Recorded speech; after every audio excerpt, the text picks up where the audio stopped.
Bu ilin əvvəli Səbail rayon məhkəməsi tərəfindən cərimə olunan jurnalist Xədicə İsmail ictimai işlərə cəlb olunacaq. Mərkəzi və Dalan küçələri süpürməkdən ibarət olan bu ictimai işə xanım jurnalist 220 saat vaxtını sərf etməli olacaq. Jurnalist Xədicə İsmail Binəqədi rayonunda rəsmi qeydiyyatda olduğuna növbəti həftədən etibarən onun məhz bu rayonun mərkəzi küçələrini süpürəcəyi dəqiqdir. Amma hansı küçəni, bax bu məlum deyil. Çünki bu haqda hələ də qərar verilməyib.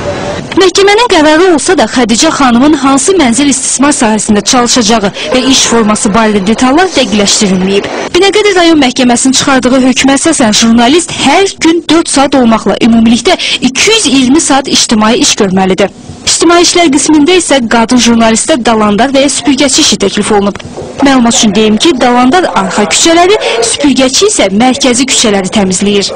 Onlar düşünüblər yəqin ki, bu işdən imtina edəcəyik və yaxud bu bizim üçün problem yaradacaq. Əsla belə bir problem yoxdur. Mənim üçün ləyaqətsiz peşə yoxdur,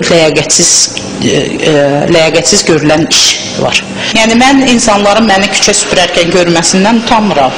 Xatırladaq ki, jurnalist Xədicə İsmail bu ilin yanvar ayında Bakıda keçirilən razılaşdırılmamış mitingə qatıldığına görə 400 manat cərimə olunub. Həmin vaxt Xədicə xanım onun əməli barədə polisdə tərtib olunan raportun həqiqətə uyğun olmadığını və mitingə qatılmağın onun hüququ olduğunu əsas gətirərək cəriməni ödəməkdən imtina eləyib.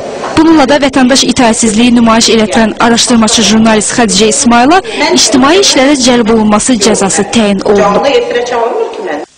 Onu da deyək ki, vətəndaş itaətsizliyi nümayiş etdirdiyinə görə Xədicə İsmail ona təyin olunan ictimai işlərlə yanaşı həm də 400 manat cəriməni ödəməlidir. Bu hökm hələ də qüvvədədir.